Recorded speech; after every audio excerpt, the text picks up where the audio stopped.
Good evening, everybody. Thanks for being here tonight. When I was in the early stages of thinking about the current exhibition, I contacted Irene Frolic and asked her if she'd be interested in participating. She sent me a very prompt response and accepted with great enthusiasm.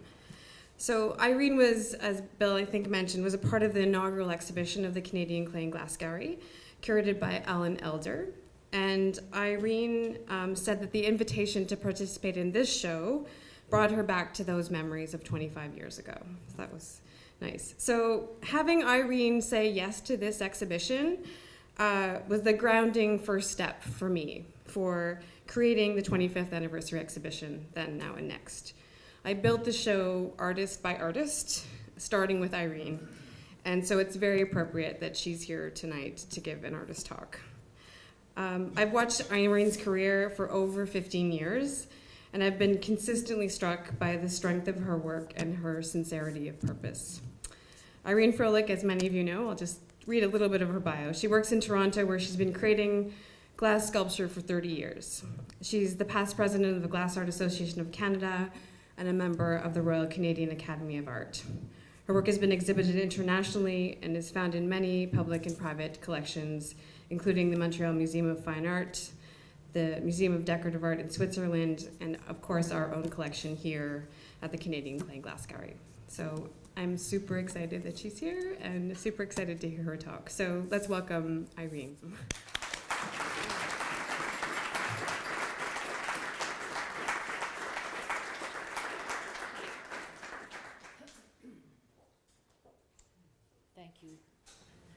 Thank you, Sheila. It was a pleasure to have worked with you this week and this gallery in general. It is a dream gallery for a sculptor. And Bill, thank you. Can you hear me? Get a little closer to this. Okay.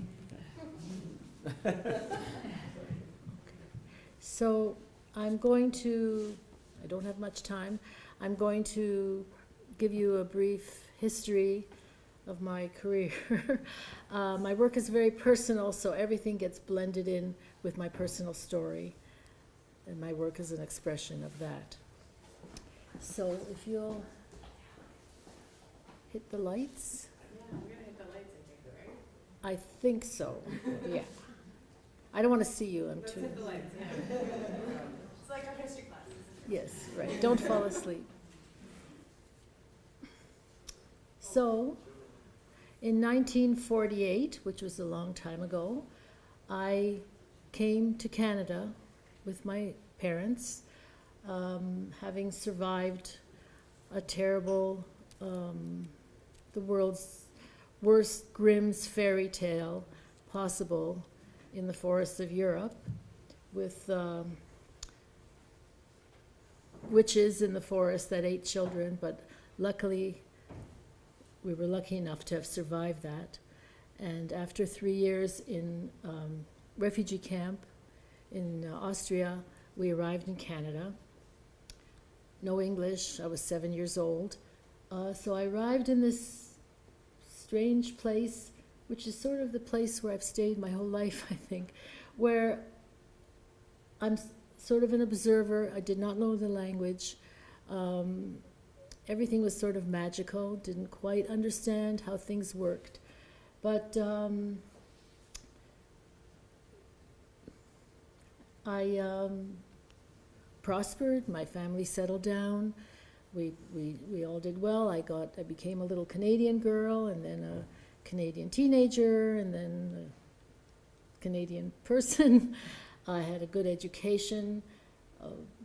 I went to U of T, Ithaca College, Cornell University, studying literature, and got married to my wonderful husband that's there. Had 3 children, had very interesting jobs, and at the age of 40, about the age of 40, I found myself able to take I had not done any art at all. I'd found myself in a position, because my children were old enough to go to camp, that I could have 3 weeks to myself, and I took an art course at Sheridan College. It was a glass course. And I found myself at that time of my life sort of splitting. I was really burned out from the work I'd been doing past the previous 10 years in a community college working with disadvantaged people. And I couldn't get people to change, and no matter how much I tried, it's very hard to get people to change because you can't get society to change. So I was really burned out from that, and I felt as though I were splitting. So I'm going to show you the 3 pieces I made at that course that I took that summer. There was this one, which I called Koopa, and I had to decide if I was going to stay asleep or go on with my life, because I really felt at the age of 40 that I was at some point where changes had to be made. Even at the very beginning, I was never what you call a clean glass artist. I never became a glass blower. I was always mixing the glass with other stuff and clay and metal and things like that. So these 3 pieces set up my time. This little bowl that I made was a small little thing, a little teacup, made with fused together frit, which is little pieces of crystal, and I had woven a basket. I had originally wanted to get into a basket weaving course, but it was full. And that's why I took on to glass. So I wove this little basket out of copper strips and packed it in with the glass. And what did I find? That the glass, which is supposed to be fragile and breakable, became the strength, and that the metal sort of gave into its softness, and it was the glass that was holding the metal together. So that was another very important thing in my connection with my chosen material. And the third piece, I didn't know I would be giving lectures in years to come. You should never take a picture with your cat, of your work with your cat. It's not very professional. But anyway, that's poor Mushka. And this was a piece where also this was, my hubcap had fallen off. So I filled it with ice cubes, poured in wax, and did the whole hippie thing. I don't know if any of you are old enough to remember the wax candles we used to make. Take a milk carton, put ice cubes in, you remember? Yeah, so this became sort of that thing, and filled it with glass. And that taught me patience, and it also taught me a certain kind of go for it feeling of spontaneity, or, your hubcap falls off your car, what are you going to do with it? You do that. So those are 3 very important things in those 3 weeks that I had. And I really I had done no art. I was always very confident of working with my hands, but I felt that I knew all about glass. Just came but then I went back to work at the end of those 3 weeks. And the following September, then it was my birthday, and I asked for no presents, just monies. I bought a little kiln, and then the following summer, I went to Ontario College of Art, and I was still working. I started working in the glass studio, where I had the pleasure of meeting Alfred Enger, John Robinson, Carl Schantz, and all that group of guys. It was wonderful. So from the beginning, I was never interested in, the clarity of glass and the mouth-blown quality of it, full of air, and the glistening and things like that. The glass that I was interested in was the glass that's in the center of the earth, the magma, that roiling, boiling, sort of moving, sort of glassy kind of thing. I also didn't want to use color. I didn't want to be responsible for choosing a color. Of course, in those days, we didn't have color. That was a long time ago. So I colored my glass using copper powder. So that the color you see on the top came from copper. And I wanted to show the connection between human, psychology and geology, the human body and the earth and the crust of the earth and how we all develop. And I was really I'm not that much older than you guys now, it seems, but in those days, I felt much older than everybody else. So I felt, I took it upon myself to feel, I should not have, because I don't think anyone else felt it, that I was old and maybe I shouldn't be there, and I was covered with this crust of stuff, and with my experiences and, my little hunch and stuff like that. I don't know why I did that, but I did. So these were sort of autobiographical in that way. And I did another piece made up, this was also a very important piece, was made up of 3 things that come from the fire. At the bottom, steel, which I cut, raku-fired clay, and the top, of course, the crown of glass. And I called it My Roots. I had just I was reading a lot about glass history, and there's a book written in the 17th century, the first glass book by Antonio Neri, The Secrets of Venetian and Murano Glass. And it said, the translation that I read, glass is a medium, not of nature, but made wholly of art. Like you can't dig up glass, you have to make it. Made wholly of art, of fires acting on sand, the most common substance on earth. And so, when the final Holocaust comes, all the world and all the people in it will turn to glass. With my background, that really hit me. That hit me right. I just knew, like right into the vein, that I had come to the right material to speak of the kind of things that I was interested in and that I had absorbed when I was a very young child and things like that. So that was that piece. And then I still was continuing working, and then finally I went from summer school to part-time school, and I was already showing. I was still like a night school student. So I made this piece. I called it My Friend Pablo, and I will never do that to a human face again. My mother looked at that and she said, Irene, have some respect for the human face. My mother was a sculptor. She was a wonderful sculptor. So that was the last one I did. But here is My Friend Pablo. I was extremely tired, and I could only imagine that a man who recreated himself, I mean, how many different careers and flames did he erupt during his life? Like every 20 years he'd come up with something new. I thought, how the heck, how can he, if you get one, you're lucky, but this man. So My Friend Pablo, but while I was casting this thing, it was late at night. We were all hiding because we were supposed to be out of the school, and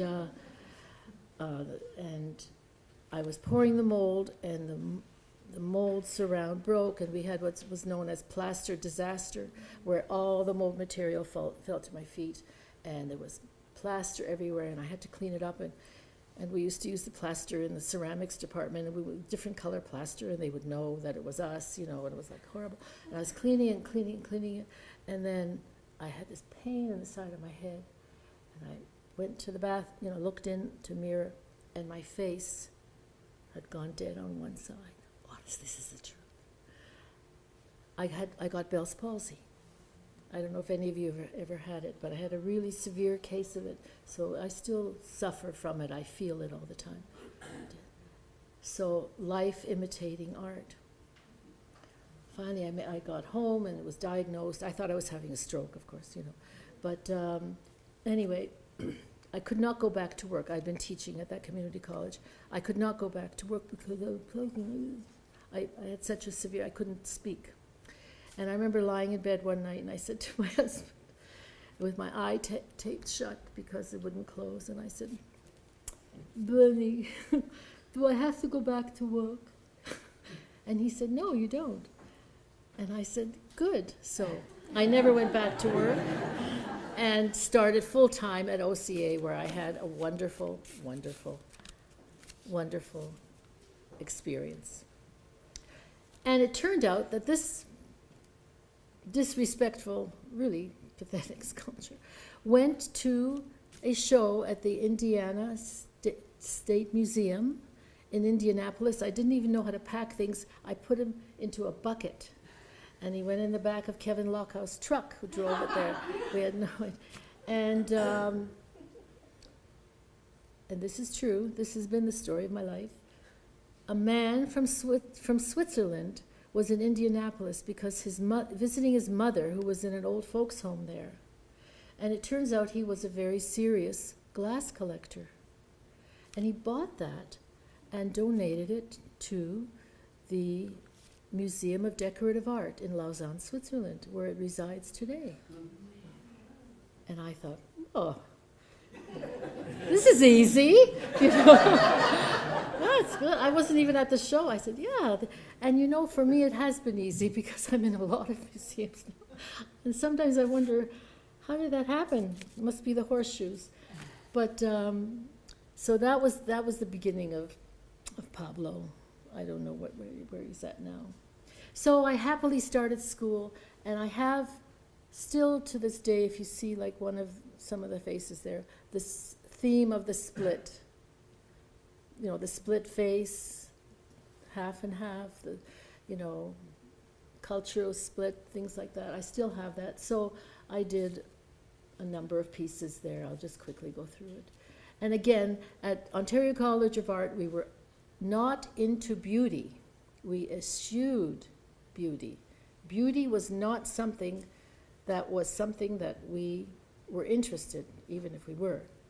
So whenever we made a piece of glass, we would cover it with something, and this one was covered with, copper powder and patination. And also, if the mold split, because no one knew how to make a mold, that was even better, because in my mind at least, it makes it much more beautiful. And there's a piece in the gallery, one of the very first pieces I made from this, that our godmother, Anne Roberts, who started this whole dream, won at a raffle, because I had a fundraiser at my studio, and I think it's been donated now to this gallery. But it's also from that very early thing before I had learned other important things. But anyway, so I really loved all the splitting and the breaking and the thing, because to me, that was humanity. Even if something did come out beautiful, and I think I would cover it with powder and brush it off. But in this one, this is where I finally learned how to achieve that look in the kiln, and not add something later to cover it. I won't go into the details, but it was a matter of coating the inside of the mold with copper powder and glue and things like that, and I was late, and I said, I'm just going for it. I'd never done it before. So this wonderful, I think, man came out. Oops. Now I work with wax almost exclusively. In those days I worked with clay, and I'd never taken a sculpture course or anything like that, but again, it was a very natural for me. So I would work with clay, and people say that innocent people went into the kiln and experienced people came out. And the heads were always hollow. I scooped out the brains, because all those years of teaching, I could not change anything. So I decided to forget the brain and go for the emotion. And the surface, to me again, the whole geology, and this is what Canada, I once flew to Winnipeg, and on my way saw the landscape. I looked down, it looked like one of these surfaces of the skin and the land. And again, accidents of the kiln, and big accidents in the kiln. So I call this one Fire and Ice. It's the poem, the Frost poem. Some say the world will end in fire, some say in ice. From what I've tasted of desire, I hold with those who favor fire. But if it had to perish twice, I think I know enough of hate to say that for destruction, ice is also great and would suffice. So that's a big flashing for those of you that know. I left it on. I had a series, at that time, I was very lucky to be with a gallery in Toronto called, it was called Neil Faber Gallery at that time, and it was, Lisa Wahela was the owner and curator of the gallery, and she let us do whatever we wanted. And in some ways it reminds me of this place because it was open and, you could do big installations or small things, and anything went. And she had a good stable of artists, I think, and we did everything. It was at 80 Spadina. I don't know if any of you know that. That was a really hip and cool place in those days. Somebody's smiling over there. So anyway, I did this series called Thrice Born, where I would take a sculpture and do it, then cover it with sand, and fire it again, and then cover it with sand and fire it again, and then each time more sand would stick to the glass until it became all soft and mossy and devitrifying and changing from glass and going back to the sand from which it came. At least in my mind, not really, but that's what. So, and that's sort of what it looks like. So for almost 20 years, I had a studio in downtown Toronto, but now we live in a condo. And so I had to give that one up. No, it's not a condo, it's a rental. But I just did open up a new studio. I can't believe it.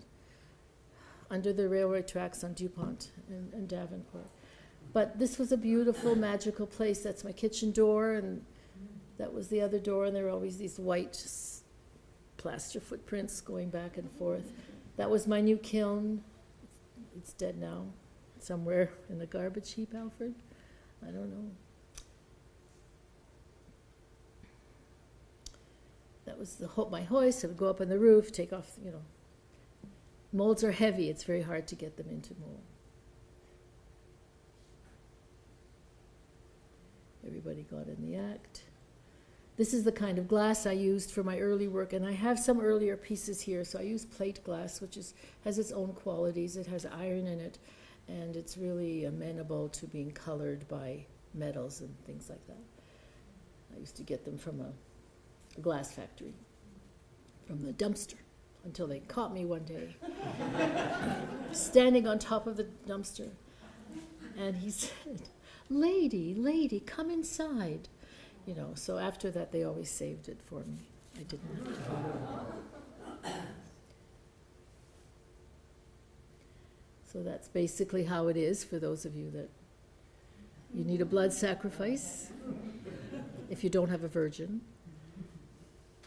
And this is what they looked like in those days. I would pour them into metal because I was tired of the molds breaking and, falling into the bottom of the kiln. But the metal would oxidize during the firing, and I think that's what caused the colors. If you'll see there's a piece there called Hidden, and you see those colors. That started out as plate glass, And you can get to see, and they're like, if there's any clay people here, it's sort of like a raku thing that happens, but no one's ever been able to explain to me why.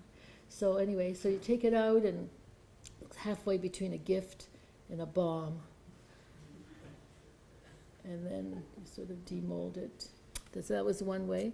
Another way of filling the molds would be, that's my son Adam, my oldest, going to the studio and going right from the tank.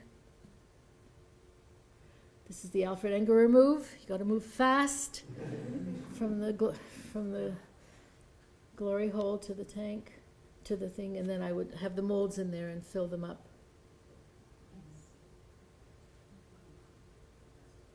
And this is how they looked. And I used to do it early in the morning when the glass was still seedy. It had the bubbles. Some people don't like bubbles. I like bubbles. It makes it alive. And I think one of these pieces is also in the collection here, if I'm not mistaken, the one with the braid. Yes, yeah. From Shirley Elford. Yes.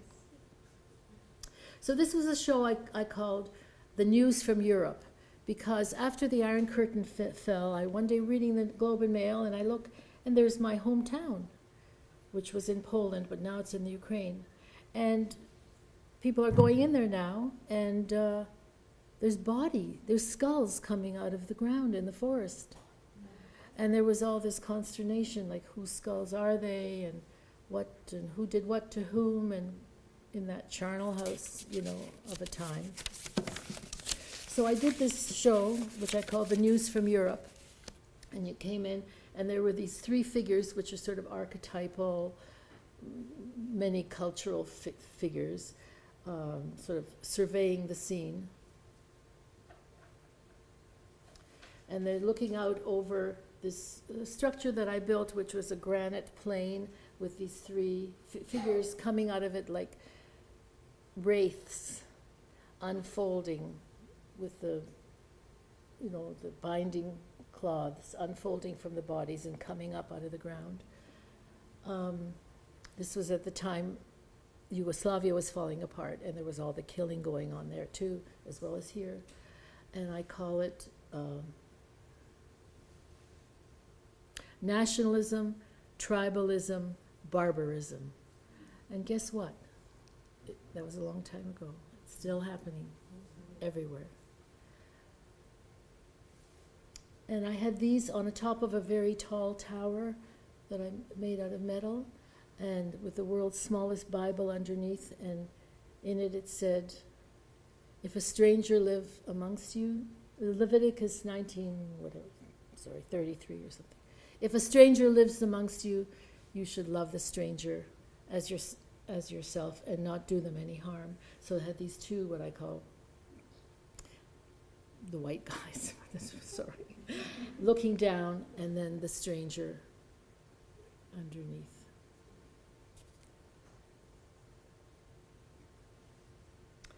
Oops. And then there was a box that I made from the glory hole covers. You don't know what that is, but it's really exciting if you're a glass person. It's where you stick the rod into the glory hole to get the glass, and there's a square cut out of the metal, and it's just oozing and dripping with glass. We got new ones, so I used the old ones and made this, and I call it My Hometown. And in there I made a number of globes. I blew them and covered them with aluminum foil, sort of like skulls or something underneath, and on top of it a little hand in blessing. And that little hand you'll find in the well, the piece, the well out there. That's sort of hiding something from me that I can't quite know what it is. It's still hiding from me. And this piece I made called a DP, people coming. DP were displaced persons, refugees coming to this wonderful country, jumping out of their packing crates and just ready to go.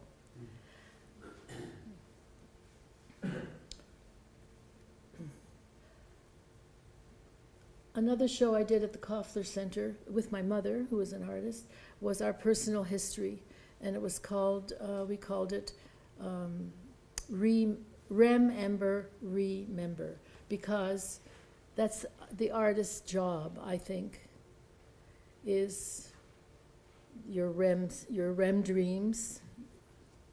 You dream of things, and you wake up in the morning and you hold the ember in your hand, and the artist's job is to blow on that and make it into alive again, to remember it.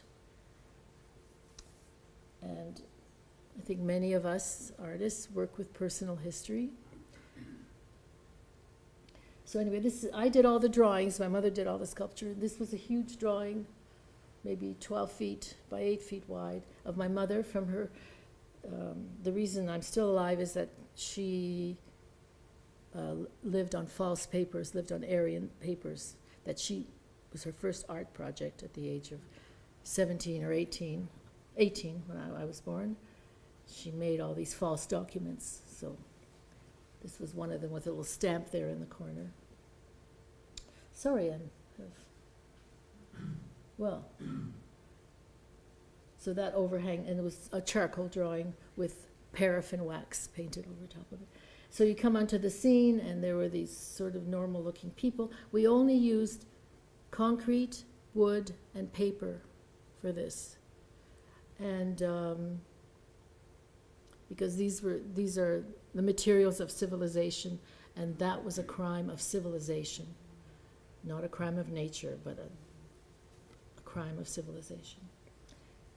So you came in, and then you would go down around the corner, and there were these, what are they called? Those, when you ship material on these pallets, yeah, because these people were disposable. And as you went along, they would disintegrate and disintegrate. And on the wall were a series of drawings of, I got them from, we used to do the clippings from the New York Times. When you got a promotion, you got your picture in the New York Times. So I had a shoebox full of these people, and these what I used for the people that could see, but the mouths were covered with burned paper, but they did not speak about what was happening.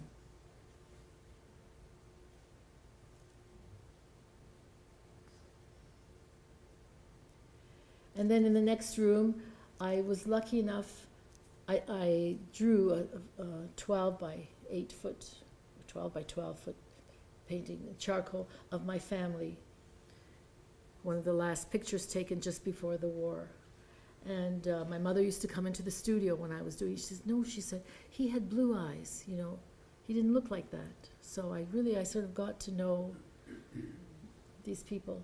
So in that picture, none of them survived the war, except for the little girl in white, who is my mother.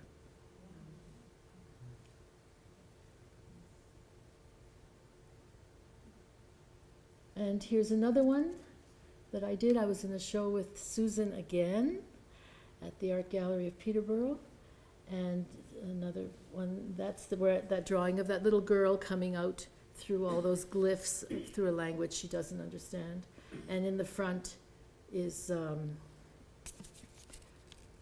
storyteller, from the heart to the lips, Labyrinth.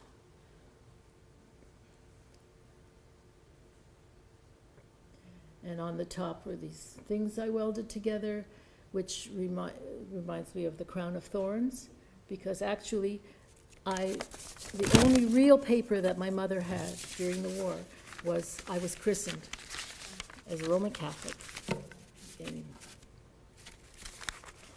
Ukraine. So that was the only real paper that she had. It wasn't forged or something like that. So, and then when we went there to hide, in hiding, long story, but anyway, she went to work in a SS hospital. She figured she might as well go right to the Lion's Den, and she was like washing floors in the operating room. And she couldn't ever cry because people would wonder why, she's crying. But there was a church on the way home from work, and she went there every day. And I couldn't find the picture. She found there was one of the Christ statues that had the thorn, and she used to sit in front of it and cry because there were a lot of widows in there crying their eyes out. So I have a link. I have an understanding. And as she said, he was a Jew as well. So that was that one. Now, it's not all like doom and gloom. I've had a great career. I've done a lot of teaching, doing workshops, many of them at Pilchuck. I don't know if you know what that is, but that's a wonderful glass school in Washington State that was started by Dale Chihuly. And here I am with Madame Lebinsky, the queen of cast glass. She and her husband were the best. And always at the end of the session, I would display my students' work. And the white vessel at the front is by Lu Lin. She was in my class. That was the first class. Yeah, so that was wonderful. And then I got to work with the beautiful Billy Morris. That was wonderful too. If you taught there, you got to have the best gaffers, and they would make things for you. And then I got going full-time into school. I'm not going to talk anymore about these. I started to make a series of called Labyrinth because I began to explore what was going on in myself. And these were quite big. And they had to do with desire and dreaming and hope and indigo dream. This was in the first show here 25 years ago. And this one, Butterfly Woman, who now is in a museum down in the States, but that was also in the first show. That has to do with something I struggle with, and I'm sure every artist, is how to fly. We want to fly. We want our art to lift us. It's autobiographical, and so she's a cross between a sofa and a butterfly, because our wings are so small that it's almost impossible to get off the ground. Maybe once in your life you can fly. That's good. And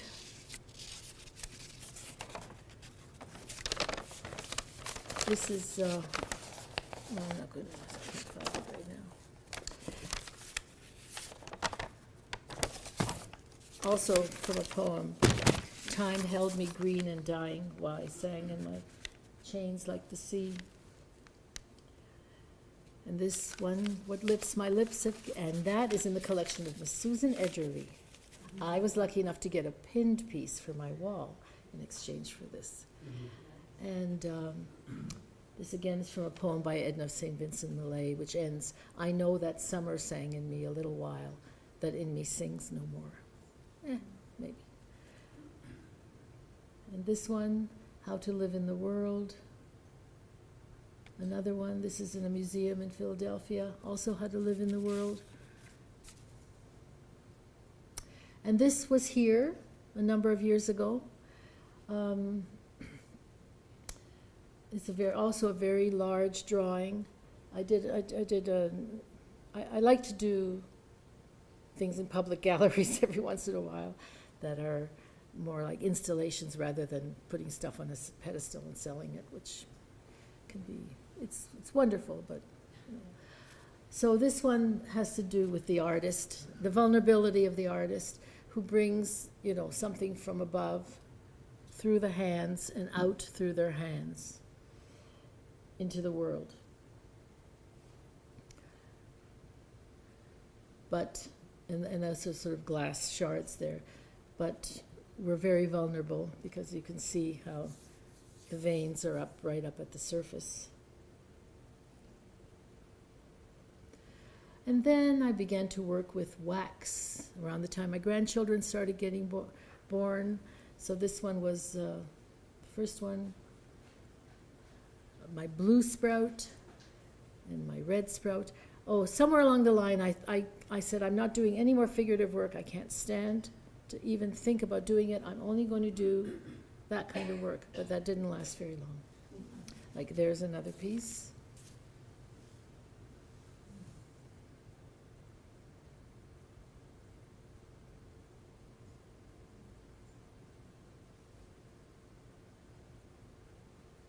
And then the penny dropped. All those years where I'd been working with the metal in the kiln and the fumes and everything like that, I'm not sure exactly, but I got an autoimmune disease that affected my eyes.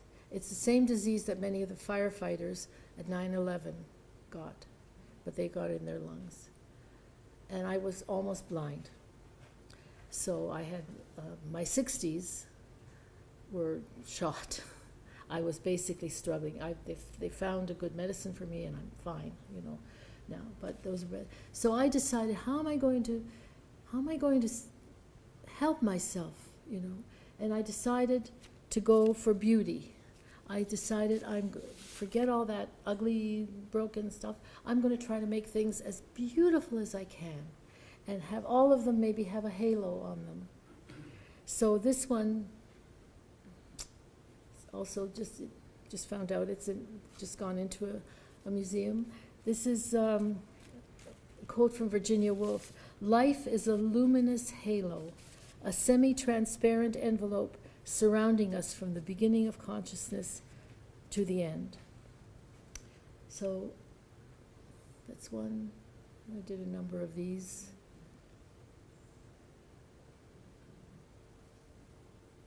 Beauty's okay, right? It's a lot of hard work. Huh? It was pretty. Pretty? Yeah. Yeah. Pretty's go all right, I guess. I'm not sure. And here's my ruby, which is there in the other room. The reason I like this one very much, and you may be disappointed when you look at it, because I took this beautiful glass that was so like a ruby glass, and I cooked it a little bit so that the surface is opaque, and you only get a hint of the color if the light comes a certain way.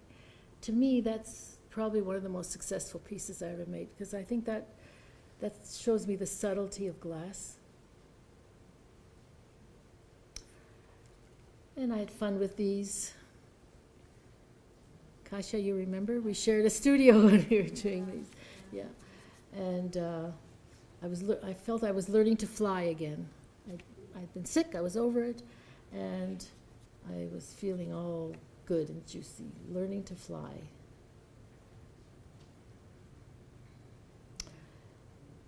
Then, this piece is also out there, began to think, what does an artist need? What do I need as an artist? Well, one of the things I have to learn how to do is how to subdue my monkey brain. And, maybe I should meditate, think more, not act and waste my energy, but to think more. So here's my little man that I love, and he's surrounded by monkeys. In there, you'll see the piece in there, having a little meditative moment of floating, which I have never been able to do.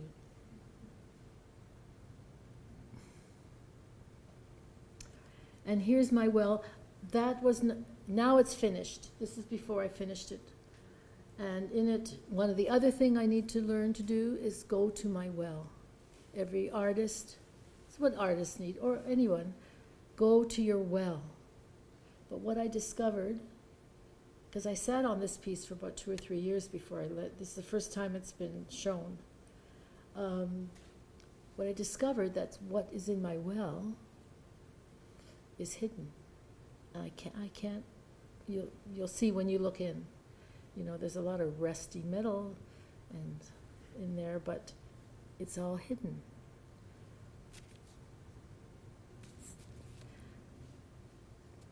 And the third thing is to accept all gifts.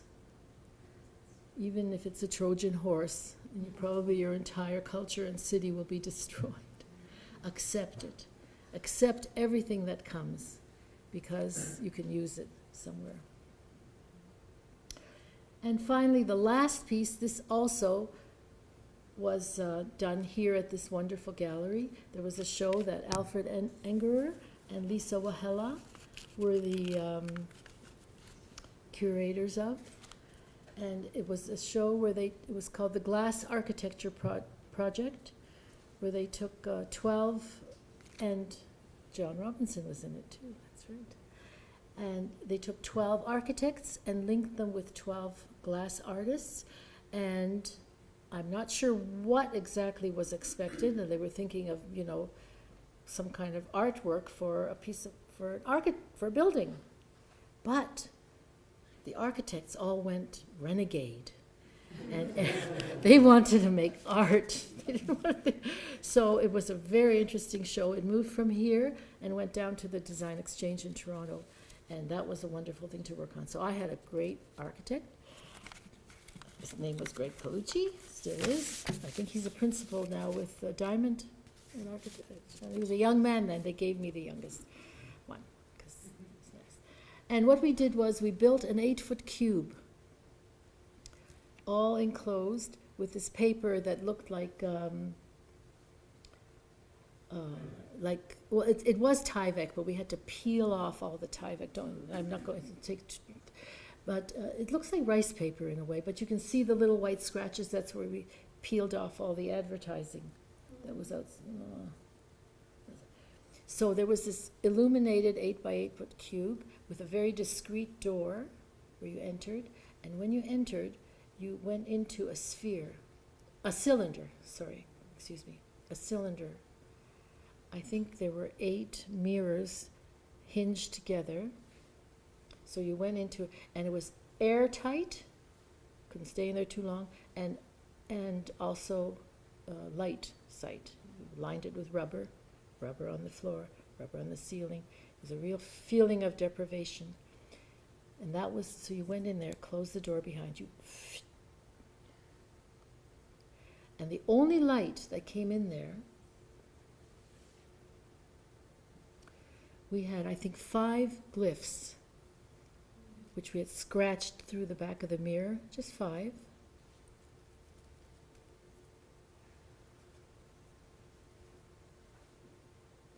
But the way the mirrors were constructed, there was an infinity. So you would go in there and you would be faced with endless mystery, glyphs that you could not read. And I was working with another human being who was trained as an architect, and he said, well, we're going to do something on the platonic solids. We're going to do a cube and a sphere and a thing in his mind. And I said, no, Greg. I said, this is humanity. I said, you know, the same light that shines out of us also shines into us. And although, because of our senses, we can, everything we touch and see is very finite. But really inside of us is an infinity. And he said to me, Irene, don't talk like that. But anyway, that is, so what I have to say to all of you, and I need to say it more often to myself, is go there, to that infinite part of you. Thank you.